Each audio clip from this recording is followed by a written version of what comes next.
이거 말씀을 가지고 나 때문인 줄을 내가 아노라 하는 제목으로 말씀의 은혜를 좀 나누기 원합니다. 요나서는 하나님의 깊은 마음이 담긴 말씀입니다.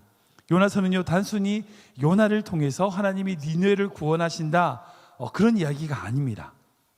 하나님이 그들의 백성에게, 하나님의 백성에게 하나님의 마음을 전해주시는 말씀, 그 말씀이 바로 요나서입니다. 그래서 요나서는요, 다른 12권의 소선지서와 비교해서 약간 차이가 납니다. 그 소선지서, 12권의 소선지서의 대부분은 하나님이 주신 말씀을 전하는 내용이라면, 이 요나서는요, 어떤 메시지를 증가하는 것보다 요나 자신이 겪었던 자신의 경험을 나눔으로써 간접적으로 하나님의 마음을 드러내는 말씀이라는 겁니다. 즉, 자기의 부끄러운 모습, 자기의 수치스러운 모습까지 드러내므로 하나님의 위대함을 보여주는 그런 말씀이다 라고 할 수 있습니다. 그러니까 이 요나서가 이렇게 겪었던 이야기를 누가 쓸 수 있겠어요? 요나 말고는 쓸 수 없어요. 자기가 하나님을 피해서 도망간 것, 풍랑을 만난 것, 물고기 뱃속에 갇힌 것, 그리고 그 속에서 기도했던 것, 이것은요, 요나 말고는 모르는 겁니다. 근데 요나가 그것을, 자기의 그런 수치스러운 것들을 드러내므로 하나님의 위대함을 보여주는 말씀이다 라고 할 수 있습니다. 우리는 지금까지 3번에 걸쳐서 1장의 말씀을 가지고 배경, 그리고 내용, 그리고 진행 과정들을 살펴보았습니다. 하나님의 명령을 피해서 불순종하여 하나님의 얼굴을 피해 도망가는 요나, 그러나 그 요나를 결코 포기하지 않으시는 하나님, 이 두 가지 대조적인 상황이 이 요나서의 전체적인 흐름이다 라고 할 수 있어요. 그리고 마침 배를 만나는 그 요나의 모습으로 우리에게 어떤 순조로운 문제가 이루어지고 잘 풀리는 것 같이 보여도 그것이, 모든 것이 다 좋은 것은 아니라는 거예요. 모든 것을 주관하시는 하나님이 계시다는 것을 깨달아야 된다는 것을 우리는 알게 되었습니다. 그리고 이방인이었던, 하나님을 알지 못하던 그 선장이 요나를 깨우면서 자는 자의 어찌함이냐 라고 하면서 그렇게 깨우듯이 세상이 교회를 깨우는 하나님의 손길이 있음을 우리 지난주에 나눴습니다. 오늘은 이런 풍랑을 해결하는 방법과 그것에 대한 우리 신앙인으로서의 자세에 대하여 함께 나누기 원합니다. 먼저 풍랑으로 인해서 도저히 어떻게 할 방법을 찾지 못하게 되자 선장을 비롯하여 모든 뱃사람들이 그 원인에 대하여 생각하기를 시작합니다. 왜 이런 일이 생겼지? 왜 이런 문제가 생겼지? 그래서 제비를 뽑게 되죠. 7절 말씀입니다. 같이 읽겠습니다. 시작. 이 장이 누구로 말미암아 우리에게 임하였느냐 알아보자 하고 곧 제비를 뽑으니 제비가 요나에게 뽑힌지라. 아멘. 사랑하는 여러분, 항상 사람에게는요, 모든 인간에게는 문제가 발생합니다. 하나의 문제를 해결하고 나면 끝나는 것 같은데 결국 그렇지 않죠. 또 다른 문제가 생깁니다. 그것이 어찌 보면 사람의 인생입니다. 요나가 하나님의 얼굴을 피해 도망가는 것으로 자신에게 주신 하나님의 말씀을 피하려 했지만 그것으로 끝인가요? 아니요. 큰 폭풍을 만나게 됩니다. 폭풍 만났다고 해서 피해서 밑에 잠만 잔다고 되나요? 아니요. 결국 끄집어와서 제비를 뽑혀서 자기 때문이라는 것을 알게 됩니다. 이 문제를 해결하기 위해서요, 배에 있는 모든 짐들을 다 버리고 그렇게 인간적으로 노력을 했지만 해결되지 않아요. 왜요? 하나님이 보내신 문제거든요. 이 요나는요, 이 문제가 자기로부터 발생되었다는 것을 정확하게 알고 있었어요. 하나님께 주신 사명을 버리고 다시스로 도망갔기 때문에 이 폭풍이 왔다는 것을 이 요나는 정확하게 알고 있었어요. 우리 12절 말씀 이렇게 봅니다. 같이 읽겠습니다. 시작. 바다에 던지라. 그러면 바다가 너희를 위하여 잔잔하리라. 너희가 이 큰 폭풍을 만난 것이 나 때문인 줄을 내가 아노라 하니라. 아멘. 이 풍랑이 뭐 때문이다? 나 때문인 줄을, 내가 문제의 원인이라는 것을 내가 안다라고 정확하게 이야기합니다.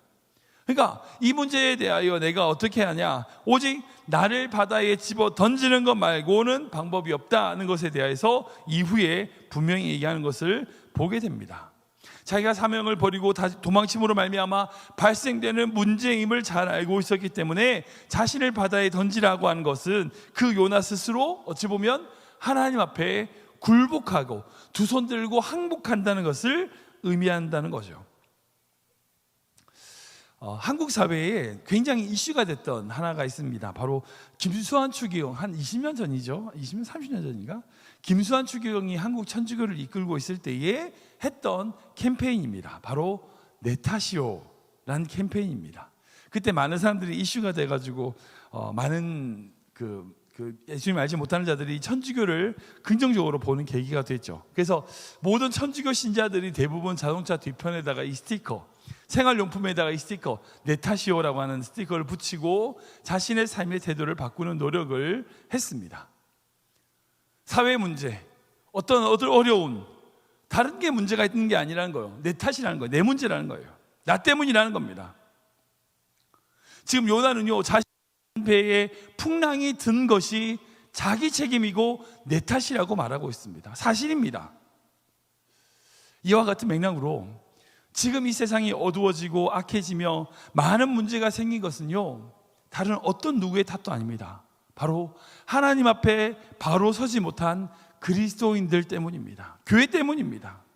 문제를 세상에서 찾으면 안 됩니다. 내 안에서 찾아야 됩니다. 내 탓임을 깨닫고 내 탓임을 발견할 때에 이 문제는 해결될 수 있는 거예요. 교회가 왜 이렇게 많이 지탄을 받습니까? 왜 이렇게 많이 꾸지람을 듣고 세상에 손가락질을 받아요? 이유는 한 가지예요. 바로 서지 못한 겁니다. 하나님이 주신 사명, 정체성을 잃어버린 거예요. 주 주신 그 사명을 잊어버리고 정체성을 잊어버렸기 때문에, 그 때문에 이 세상이 이렇게 악해지는 거예요. 주님께서 분명히 이렇게 말씀하시죠. 마태복음 말씀 볼까요? 같이 읽겠습니다. 시작. 너희는 세상의 소금이니 소금이 만일 그 맛을 잃으면 무엇으로 짜게 하리요? 후에는 아무 쓸데없어 다만 밖에 버려져 사람에게 밟힐 뿐이니라. 아멘. 지금 한국교회와 지금 이민교회와 많은 성도들의 모습은요, 맛을 잃은 소금의 모습입니다. 예수님께서는 분명히 그리스도인들이 세상의 소금이다라고 하셨어요. 바다가 썩지 않은 이유, 인간의 음식을 먹지 않는다 할지라도 생명을 유지하기 위해서는 반드시 소금을 먹어야 하는 이유, 그 소금 때문입니다. 소금 때문입니다. 만약 그 소금이 짠맛을 잃어버리면, 그 짠맛을 잃어버리면 무엇으로 짜게 할 수 있습니까? 아무 소용이 없어요. 세상이 부패하지 않는 것, 세상에 생명을 주는 것이 바로 소금, 그리스도의 책임이라는 거예요. 우리 때문이라는 겁니다. 다른 데서 문제를 찾지 마세요. 남편 문제, 저 사람이 그래서, 여러분 그 사람이 그랬다고 하더라도 여러분 문제를 내 안에서 찾을 때 해결될 수 있어요. 결국 그 사람은 바꿀 수 없어도 나는 바꿀 수 있잖아요. 문제를 자꾸 다른 곳에서 찾으려고 그러면 해결이 안 되는 거예요. 남편이 무슨 말을 하고 저 사람이 무슨 말을 하고 이 문제는 저 사람 때문이고, 여러분 남 탓을 하면요 그 사람만큼 불쌍한 인생이 없어요. 문제의 해결은 내 안에서 찾아야 돼요. 내 문제를 발견해야 됩니다. 바다가 없는 이스라엘은요, 그 이스라엘 백성들이 소금을 얻기 위해서 사용하는 방법이 있습니다. 그것은 바로 소금돌이라고 하죠. 그 사해 지역에 소금이 결정되어 있는 소금돌이 있어요. 그 소금돌을 캐서 집에 그릇에 물을 담가두고 그 소금돌을 넣어두는 거예요. 그러면 어느 정도 시간이 지나면 그 소금돌 안에 있던 소금의 성분들이 다 빠져나가서 물로 들어가고, 그게 이제 삼투압에 올리죠. 물로 빠져나가고 그 소금돌 안에 있는 소금은 다 소금기가 없어지는, 모양은 소금인데 그 안에 있는 성분들이 다 없어지는 거예요. 그렇게 다 소금기를 뺀 그 소금돌을 바닥에 사람들이 다니는 길에 버려서 도로 포장지로 쓰는 것이 바로 이스라엘의 전통이었습니다. 이와 마찬가지인 거예요. 이 전통에 따라서 예수님께서 분명히 말씀하시는 거예요. 그렇게 소금이 맛을 다 잃어버리고 남아버린 그 소금돌은 아무 쓸데기 없어가지고 사람들이 밟고 다니는 도로 포장지로 쓰게 된다는 거예요. 내 안에서 문제를 찾아야 됩니다. 나의 연약함, 나의 사명을 다하지 못하는 것, 나의 문제로 인식할 때에 오늘 본문을 통하여 우리가 깨닫게 되는 중요한 사실을 발견하게 되는 거예요. 요나는 이렇게 폭풍이 왔을 때에 이 문제에 대하여 다른 사람을 탓하지 않았어요. 저 니네 때문이야. 아니요, 나의 문제로 인식한 겁니다. 그렇게 될 때에 이 풍랑이 잔잔해질 수 있는 거예요. 우리 전도인들이 모든 인생 가운데 여러 가지 문제 가운데 그 문제 속에서 다른 곳에 책임을 찾으려고 하는 것이 아니라 나의 문제로, 나의 인식으로 생각하고 문제 해결해 나갈 때에 그곳에 답이 있는 거예요. 결국 이 이야기는 선원들이 요나를 바다에 던지는 것으로 풍랑이 잔잔하게 되는 것으로 마무리됩니다. 근데 이렇게 던졌을 때에 중요한 사건이 등장하게 돼요. 우리 15절 16절 말씀인데요, 가시겠습니다. 시작.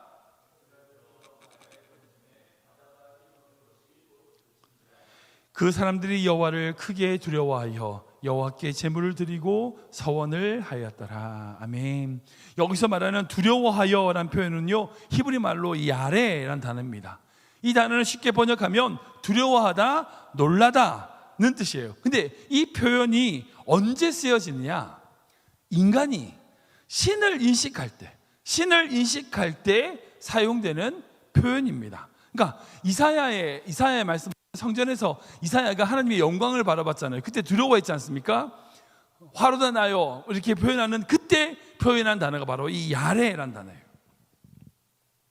즉 그 배에 타고 있었던 선장과 사공들이 모든 사람들이 하나님을 두려워했다. 즉 하나님을 인식하고 하나님의 존재를 바라보았다. 그걸 어떻게 해요? 하나님께 예배드리고 서원을 했다. 여기서 서원이라는 것은 다른 것이 아니에요. 자기가 그동안 섬기고 자기가 그동안 가지고 있었던 모든 우상들을 버리고 하나님께만 예배를 드리겠다는 거였어요. 하나님께 제물을 드리겠다는 겁니다. 하나님께 예배하겠다는 겁니다. 자신의 모든 우상들을 다 버리고 하나님께 자신의 배를 의탁하며 지켜주시도록 기도하며 예배하겠다는 것을 약속한 거예요.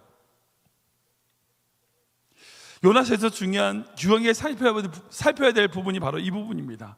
요나는요, 니느웨 백성들이 하나님께 돌아오도록 사명을 받은 자였어요. 근데 그 사명을 저버리고 도망함으로써 어떻게 됐어요? 전혀 뜻밖의 사람들이 하나님께 돌아오는 결과로 이어졌다는 거예요. 그러니까 항상 우리의 길은요, 주님 손 안에 있어요. 주님 손 안에 있어요. 주님 손 안에 있어요. 아무리 벗어나려고 해도 벗어날 수가 없어요. 만약 요나가 그 하나님의 명령을 듣고 니느웨로 갔다면 니느웨 백성들을 구원했겠죠.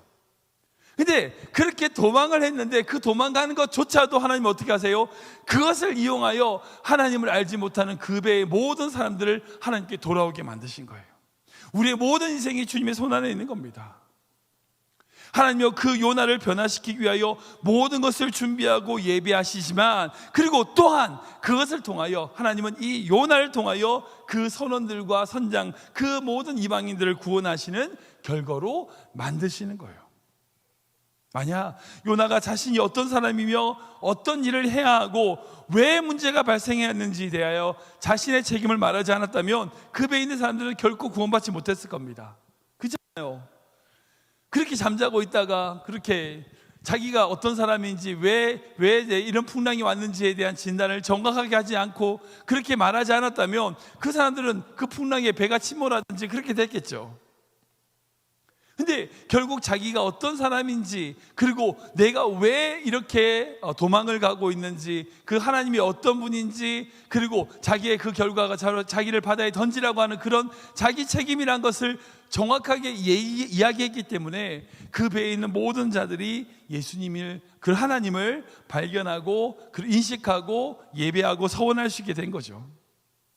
비록 하나님의 뜻을 벗어나 엉뚱한 곳을 간다고 할지라도 우리가 그리스도인의 정체성은 결코 버리면 안 되는 거예요. 분명히 가지고 있어야 됩니다. 우리는 세상의 소금이다, 세상의 빛이다. 우리에게 주신 그 정체성만큼은 결코 포기하지 않아야 된다는 거예요. 말씀을 정리하겠습니다. 하나님은요, 우리 모두를 동역자로 부르셨습니다. 그런데 그 삶을 사명을 감당하지 않고 불순종의 길 다시스로 떠난다 할지라도요, 하나님은 결코 우리를 포기하지 않았습니다. 포기하지 않으세요. 어떤 수단과 방법을 가리지 않고라도 그 요나를 되돌이키시는 분이 우리 하나님이라는 거예요. 요나가 아무리 하나님의 손을 피하고 도망하고 그렇게 도망간다 할지라도요, 결코 요나는요 하나님의 얼굴을 피할 수 없습니다. 이 말씀 우리에게 그대로 적용됩니다. 하나님의 백성은요, 하나님의 택한 자들은요 결코 하나님을 피해서 도망할 수 없어요.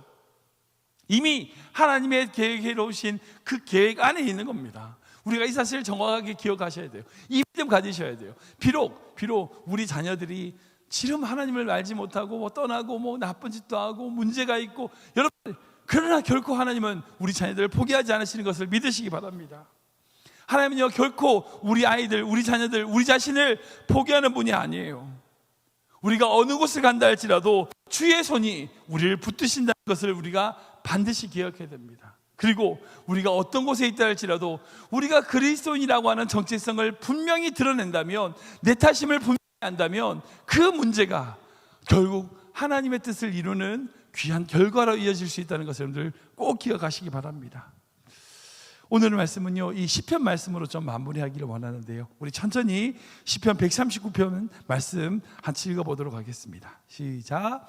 내가 주의 영을 떠나 어디로 가며 주 앞에서 어디로 피하리이까? 내가 하늘에 올라갈지라도 거기 계시며 스올에 내 자리를 펼치라도 거기 계시니이다.